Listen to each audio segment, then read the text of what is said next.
What if I told you that the massive gap between the rich and everyone else isn't really about secret stock tips, inheriting a fortune, or even just working harder? What if it's about knowing 30 simple, but life-changing, things that are almost never taught in school? If you've ever felt like money is a game where you don't know the rules, you're not just imagining it. We're taught how to earn money, but we're never taught how money actually works. This video is your rulebook. Over the next 35 minutes, we're going to break down the 30 essential things you need to know to build real, lasting wealth from the ground up. No confusing jargon, no get-rich-quick nonsense. Just a clear, actionable roadmap to financial freedom. And it all starts by understanding the single biggest lie about money.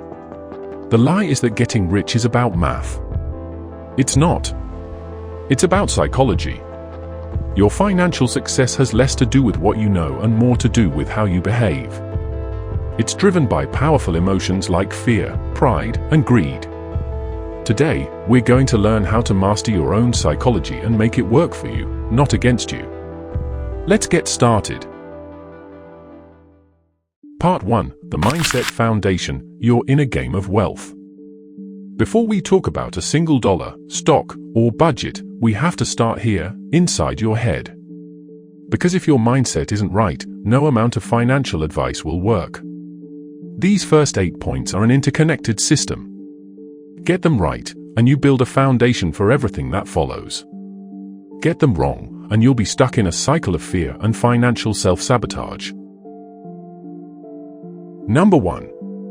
The two worlds, abundance versus scarcity mindset. Imagine two people. One believes there's a limited amount of money in the world, and they have to fight for their small piece of the pie. They're constantly afraid of losing what they have. This is the scarcity mindset. It's a belief that you're in a perpetual deficit, always playing catch-up, always waiting for the other shoe to drop. Even high achievers suffer from this. It's that quiet voice that whispers, "This could all go away at any moment, so don't get too comfortable." The other person believes that value can be created, that opportunities are endless, and that when they succeed, others can succeed too. This is the abundance mindset. Here's the secret: abundance isn't about having enough. It's about being enough. It's the belief that you can trust yourself to create what you need. The shift from scarcity to abundance starts with self-awareness. When you feel yourself clinging to a plan or obsessing over a potentially bad outcome, that's scarcity talking. Ask yourself this powerful question: am I running from something I fear, or am I running toward something I want? The first is scarcity. The second is abundance. Number 2. The marshmallow test for adults, delayed gratification. In the 1960s, Stanford professors conducted a famous experiment. They put a child in a room with a marshmallow and gave them a choice: you can eat this one marshmallow now, or, if you wait 15 minutes until I get back, you can have 2. Years later, they followed up with these kids. The ones who waited for the second marshmallow went on to have higher SAT scores, better social skills, and, you guessed it, they earned more money. This isn't just about candy, it's a perfect metaphor for money. Impulse spending, buying that thing you want the second you see it, is eating the first marshmallow. It brings a short burst of pleasure, but it leads to stress and debt. Saving and investing for your future is waiting for the second marshmallow. It requires discipline, but it's how you reach your goals. Without mastering delayed gratification, it's nearly impossible to build wealth. Now, this doesn't mean you should delay all happiness. Life is meant to be lived. The key is making conscious choices instead of acting on impulse. Prioritize long-term freedom over short-term splurges you won't even remember in a year. Number 3. The basics of behavioral finance. For decades, economists assumed we make financial decisions rationally. That's cute. Behavioral finance is the field that accepts the truth: we are irrational, emotional creatures, and our brains are hardwired with biases that can destroy our wealth. Understanding these biases is like getting a cheat code for the game of money. Here are 3 of the biggest culprits. First, loss aversion. Psychologically, the pain of a loss is 2.25 times more powerful than the pleasure of an equivalent gain. Losing $100 feels way worse than finding $100 feels good. This is why people panic and sell their investments at the absolute worst time, during a market crash. Their brain is screaming to make the pain stop. Second, anchoring. Our minds tend to latch onto the first piece of information we receive. Let's say you buy a stock at $100. It then drops to $70. You refuse to sell because your brain is anchored to that $100 price, believing that's its real value, even if all evidence says it's now only worth $50. And third, herd behavior. We are social animals. We feel safe in a crowd. So when everyone is piling into a hot new investment, we feel a massive fear of missing out and jump in too. And when the herd panics and sells, we sell with them, often right at the bottom. The herd is almost always wrong. Knowing these biases exist is the first step to defeating them. Number 4. Understanding luck and risk. We love stories of brilliant entrepreneurs who made it through sheer genius and hard work.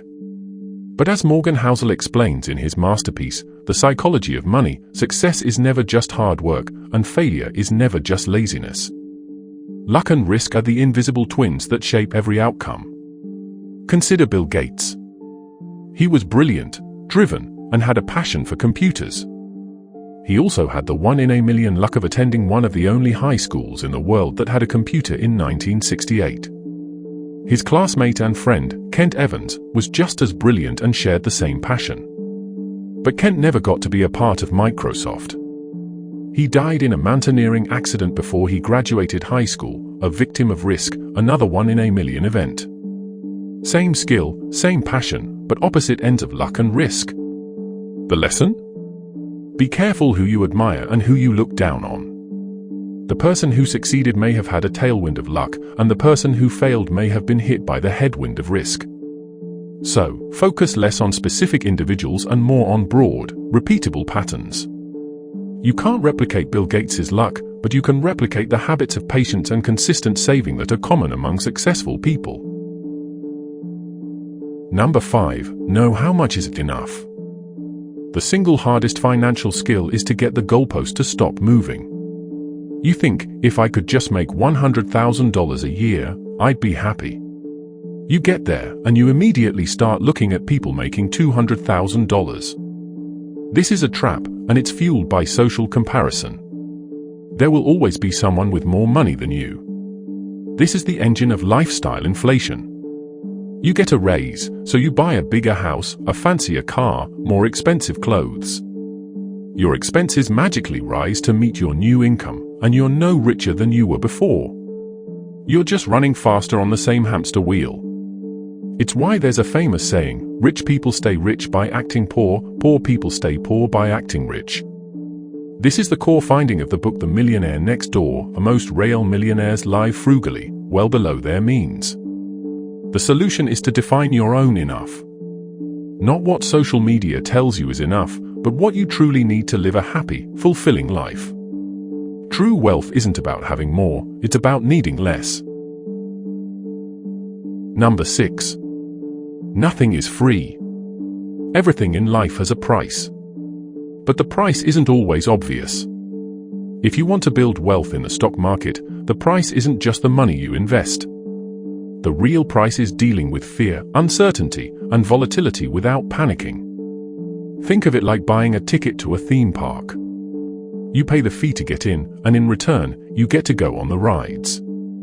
You know some rides will be thrilling and some will be scary. But you don't demand a refund just because the roller coaster had a big drop. You paid for the full experience. Market downturns are the scary part of the ride. They are the price of admission for the incredible long-term growth the market can provide. If you try to avoid the price by jumping in and out, you'll miss the rewards. View volatility not as a fine, but as a fee. Number 7. The millionaire mindset. When you hear the word millionaire, what do you picture? A celebrity in a mansion driving a Lamborghini? For over 20 years, the book The Millionaire Next Door has been proving that image wrong. The authors, Thomas Stanley and William Danko, studied real millionaires and found that most of them are the complete opposite of what we expect. They call them prodigious accumulators of wealth, or pores.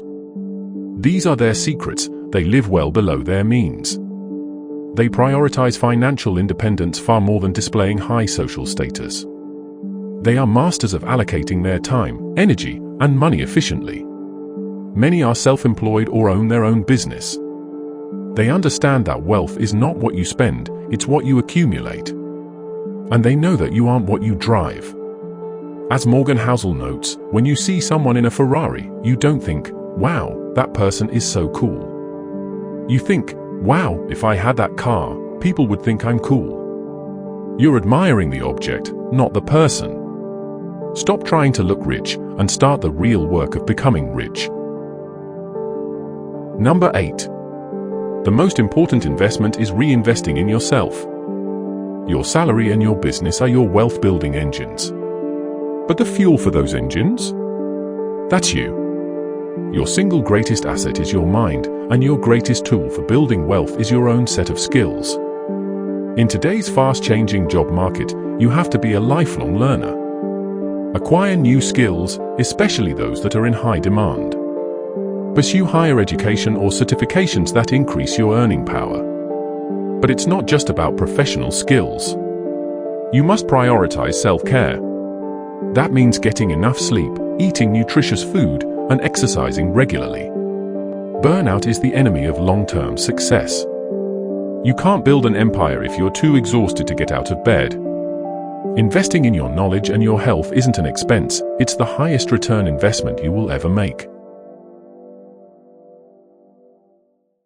Part 2. The rules of the game, mastering your money machine. Okay, your mindset is solid. Now it's time for the practical rules. Think of this section as the user manual for your personal money machine. We're going to build this machine in a very specific order, like a pyramid. You can't build the top without a solid base. Get this sequence right, and you'll create a system that runs almost on its own. Number 9. Know your assets from your liabilities. This is it. If you only remember one rule from this entire video, make it this one. It's the cornerstone of Robert Kiyosaki's legendary book, Rich Dad, Poor Dad. The primary cause of financial struggle is not knowing the difference between an asset and a liability. The definition is brutally simple. An asset is something that puts money in your pocket. A liability is something that takes money out of your pocket. That's it. That's the whole game. The rich spend their lives buying assets. The poor and middle class spend their lives buying liabilities that they think are assets. Here's the classic example that blows everyone's mind. For most people, their house is not an asset. It's their biggest liability. Why? Because every single month, it takes money out of your pocket for the mortgage, property taxes, insurance, and repairs. An asset would be a rental property that, after all expenses, gives you a positive cash flow each month. That's money in your pocket. The goal is to build your asset column until the income it generates can pay for your lifestyle. Number 10. Pay yourself first. Every month, you have a list of bills to pay: rent, utilities, phone, internet. But from now on, the very first bill you pay is to your future self. This isn't what's left over after you spend, it's the first thing you set aside. How do you make this happen? You automate it. This is non-negotiable. Set up an automatic transfer from your checking account to a separate savings or investment account, scheduled for the exact day you get paid. This simple act removes willpower, emotion, and forgetfulness from the equation. You're treating your savings like any other mandatory bill. Your financial future is too important to be left to chance. Number 11. Master your budget. The word budget makes most people cringe. They think of it as a financial diet, a list of all the things they can't have. That's the wrong way to look at it. A budget isn't about restriction, it's about intention. It's a plan that tells your money where to go, instead of wondering where it went. Here are a few simple methods to get you started. The most popular is the 50 or 30 or 20 rule. It's a great starting point for beginners. You divide your after-tax income into 3 buckets. 50% goes to your needs, the absolute essentials you need to live and work. 30% is for your wants, the fun stuff that makes life enjoyable. And a non-negotiable 20% goes to savings and extra debt repayment. If that feels too rigid, you could try a zero-based budget, where you assign a job to every single dollar you earn, ensuring nothing is wasted. Or, for a more hands-on approach, the envelope system, where you use physical cash in envelopes for each spending category. When the envelope is empty, you're done spending in that category for the month. The best budget is the one you'll actually stick to. Number 12. Become a debt demolition expert. Debt can feel like trying to run a race with a ball and chain around your ankle. But not all debt is created equal. There's good debt, like a mortgage or a business loan, which is typically low interest and helps you acquire an appreciating asset. Then there's bad debt, like high-interest credit card debt used to buy things that lose value. Our mission is to eliminate bad debt as fast as humanly possible. There are 2 main battle plans. The first is the avalanche method. You list all your debts and focus all your extra payments on the one with the highest interest rate, while making minimum payments on the rest. Once that's paid off, you take all the money you were paying on it and attack the next highest interest rate debt. Mathematically, this method will save you the most money in interest. The second is the snowball method. Here, you focus on paying off the smallest debt first, regardless of the interest rate. The goal is to score a quick psychological win. Paying off that first small debt feels amazing and builds momentum, like a small snowball rolling downhill and getting bigger and bigger. Which one is for you? If you're a robot motivated by pure math, choose the avalanche. If you're a human who needs to see progress to stay in the fight, the snowball might be your best bet.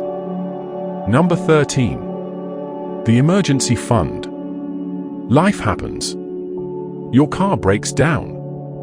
Your roof starts leaking. You have an unexpected medical bill. An emergency fund is the financial force field that protects your entire wealth-building plan from these surprises.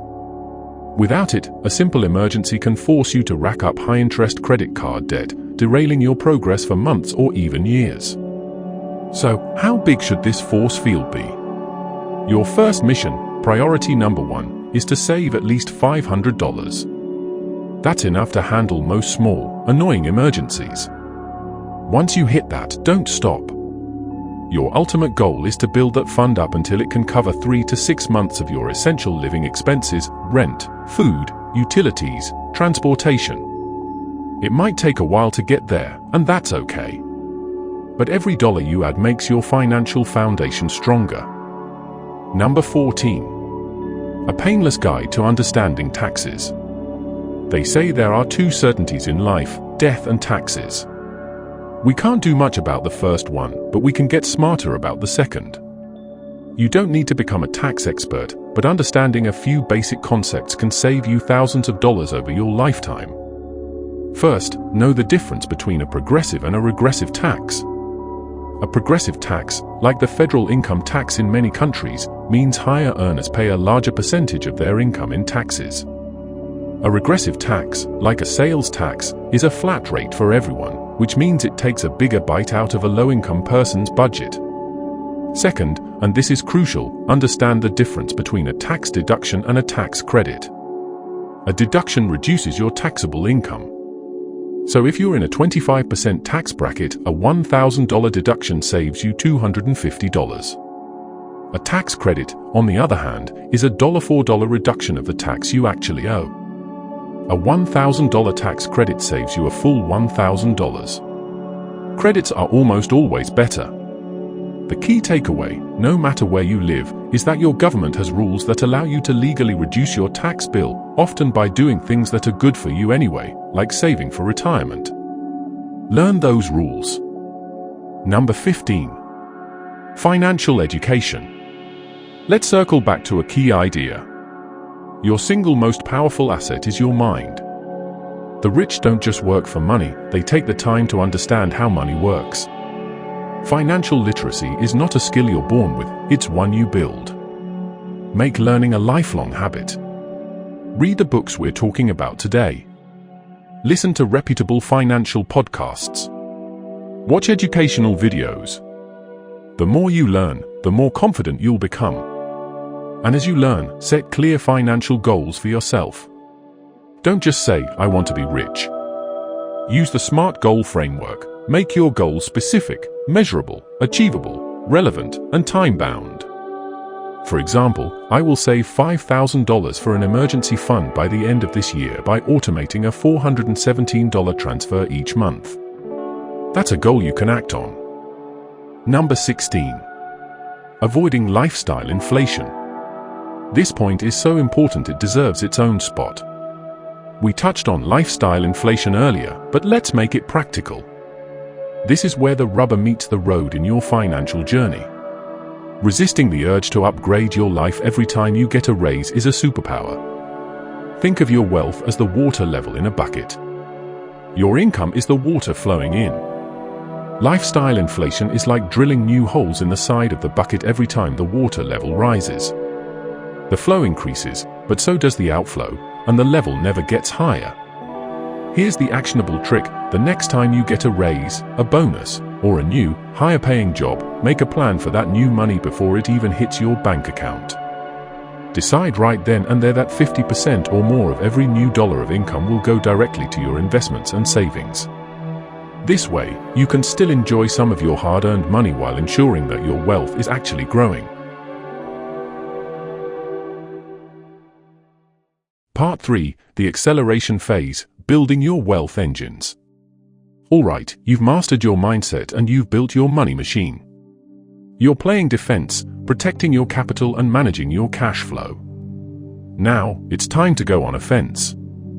This is the acceleration phase, where we focus on building the engines that will propel your wealth forward.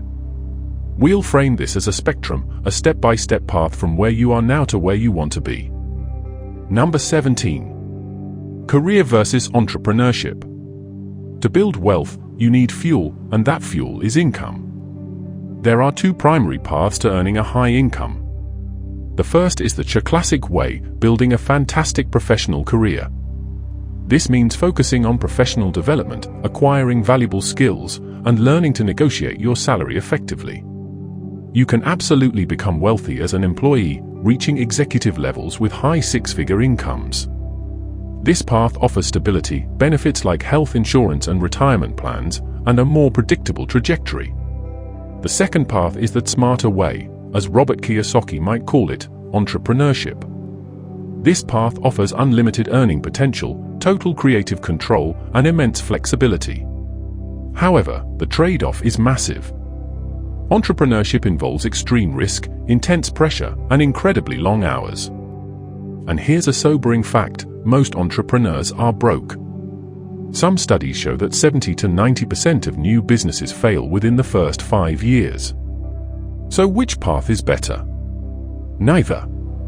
The best path is the one that aligns with your personality, your tolerance for risk, and your life goals. There is no one-size-fits-all answer. Number 18. The art of the side hustle. Maybe you're not ready to quit your job and start a business from scratch.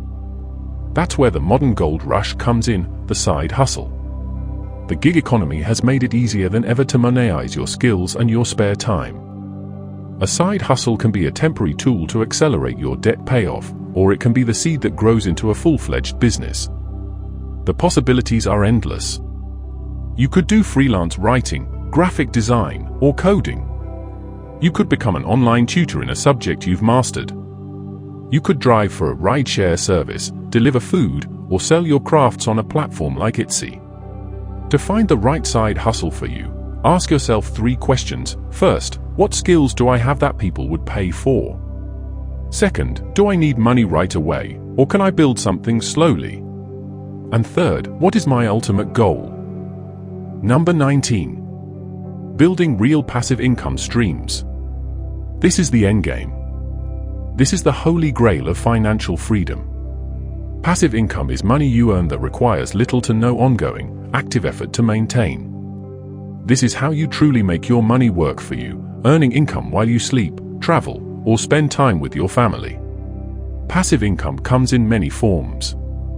There's income from investments, like dividends from stocks, interest from bonds, or distributions from real estate investment trusts, also known as REITs. There's income from real estate, like the monthly rent you collect from a property you own, either directly or through a crowdfunding platform. And in the modern age, there's a huge opportunity in digital products. This could be an online course you create once and sell forever, ad revenue from a YouTube channel, or royalties from an app you developed. The goal is to use your active income from your job or business to buy or create these passive income assets. Number 20. Unleashing compound interest. Albert Einstein supposedly called compound interest the eighth wonder of the world. He said, "He who understands it, earns it, he who doesn't, pays it." Compound interest is the engine that will power your wealth journey. It's simply interest you earn on interest. Let's make it real. If you invest $1,000 and get an 8% return, after 1 year you have $1,080. Simple enough. But in year 2, you don't just earn interest on your original $1,000. You earn it on the full $1,080. So you end the year with $1,166.40. That extra $6.40 might not sound like much, but over 30 or 40 years, this effect snowballs into a fortune. Want a quick way to see the magic? Use the rule of 72. Just divide the number 72 by your expected interest rate, and that tells you roughly how many years it will take for your money to double. If you expect a 9% return, your money will double every 8 years. 72 divided by 9 is 8. Time is your greatest ally. Number 21. You're buying a business, not a stock ticket. When you buy a stock, what are you actually buying? It's not just a ticker symbol on a screen. It's not a lottery ticket.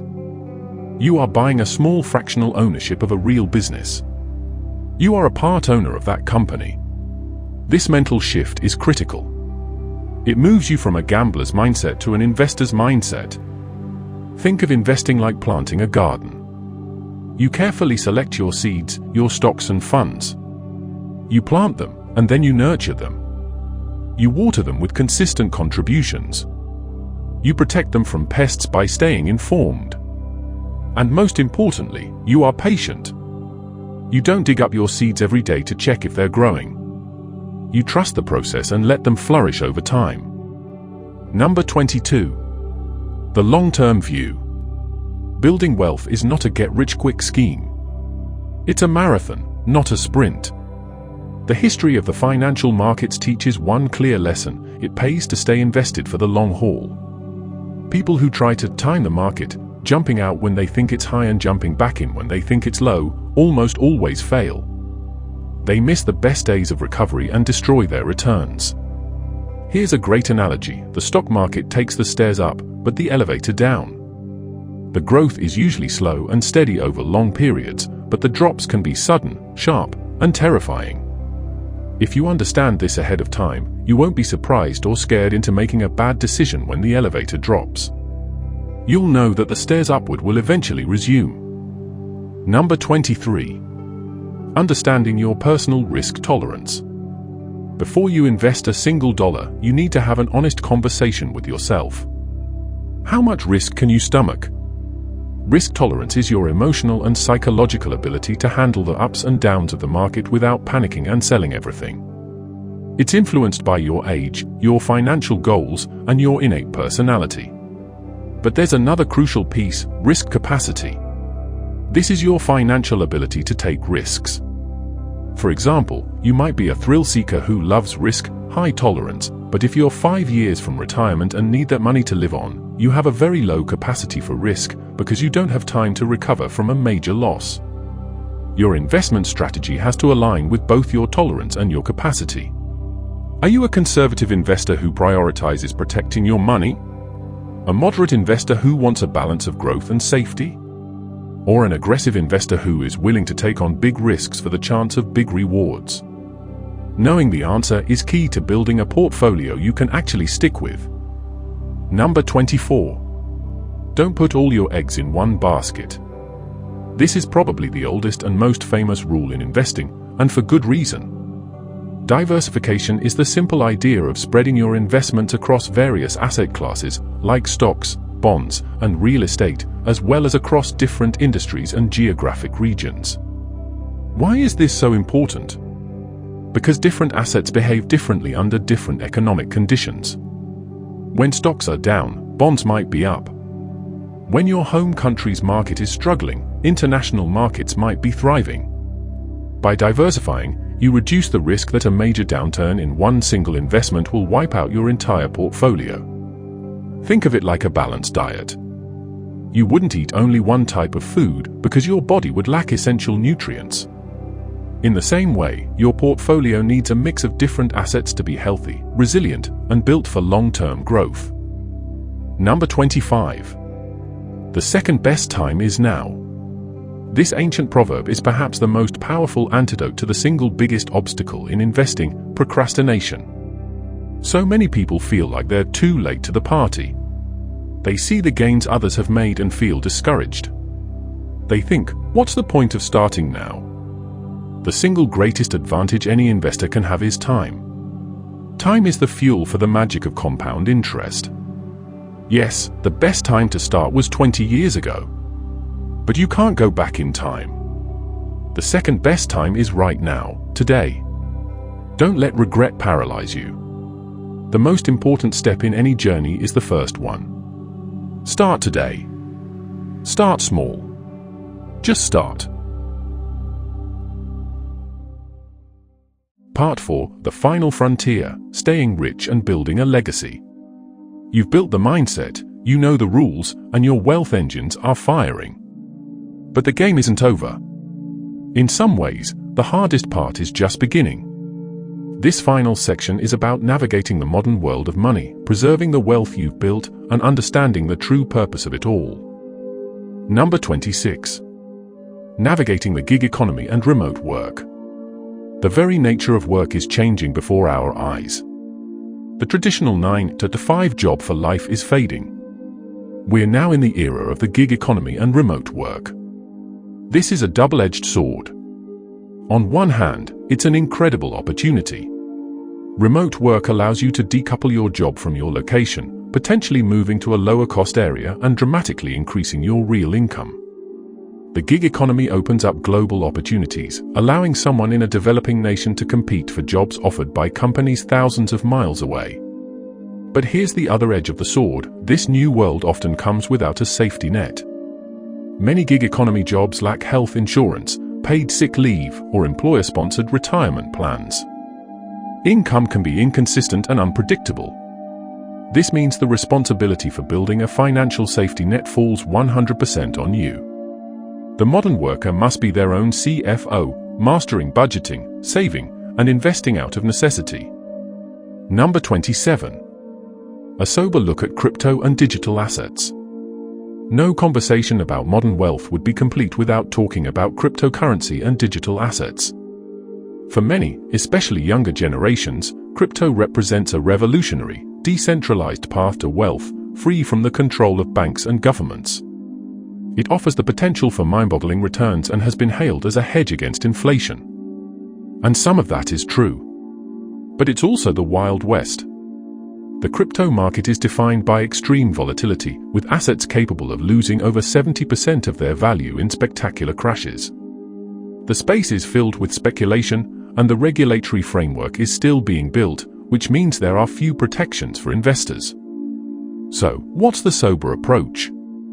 Treat crypto as a small, speculative slice of your overall portfolio, like a lottery ticket, not your retirement plan. Understand that you are speculating on a volatile new technology, not investing in a business with predictable cash flows. Never invest more than you are truly willing to lose. Number 28. Staying wealthy is different than getting wealthy. This might be the most profound and overlooked secret of wealth. Getting rich and staying rich are two completely different skills. Getting wealthy often requires taking risks. It demands optimism, a willingness to go all in on an idea, and putting yourself out there. But staying wealthy requires the opposite. It requires humility and paranoia. It's a recognition that the same risk-taking that made you money can also be the thing that makes you lose it all. It's about survival. The goal shifts from winning the game to just making sure you can stay in the game indefinitely. As Warren Buffett says, rule number 1, never lose money. Rule number 2, never forget rule number 1. He doesn't mean never have an investment go down. He means never suffer a permanent, catastrophic loss that takes you out of the game completely. Build a plan that is financially unbreakable, with room for error, because a plan is only useful if it can survive reality. Number 29. Wealth as time, not things. As you build wealth, you might find a strange thing happens. The fancy cars, the big houses, the luxury goods, they start to lose their appeal. You begin to realize that you've been chasing the wrong thing. The highest form of wealth, the ultimate dividend that money provides, is control over your time. It's the ability to wake up every morning and say, I can do whatever I want today. It's freedom. It's autonomy. Money is simply the tool that buys you that freedom. When you reframe your goal from get rich to buy my time back, your entire perspective changes. You become less interested in impressing others and more interested in building a life that is truly your own. Number 30. The legacy of financial wisdom. So what happens at the very end of the journey? What is the purpose of building all this wealth? For many, it's about leaving a legacy. But true generational wealth isn't just about passing down a pile of money. In fact, that can often do more harm than good. The greatest legacy you can leave is knowledge. It's about empowering your children and loved ones with the wisdom and skills they need to manage and grow wealth responsibly. Talk about money with your family. Be a role model of discipline and smart financial habits. Teach them the principles you've learned on your own journey. The money may one day be spent, but the wisdom will last for generations. Becoming rich isn't a single event, a lottery win, or a lucky break. It's a journey of 1,000 small, intentional steps. It's a process that starts in your mind with a shift to abundance, is built with the hard rules of budgeting and debt management, is accelerated by powerful engines of income and investment, and is finally sustained with the wisdom of preservation and purpose. Think of someone like Oprah Winfrey. Born into deep poverty in rural Mississippi, she faced unimaginable hardship. But through resilience, a relentless focus on self-improvement, and a vision for creating value for others, she built a media empire and became one of the most influential and wealthy people in the world. She embodies so many of the principles we've talked about today. Wealth is not about what you have. It's about who you become in the process of building it.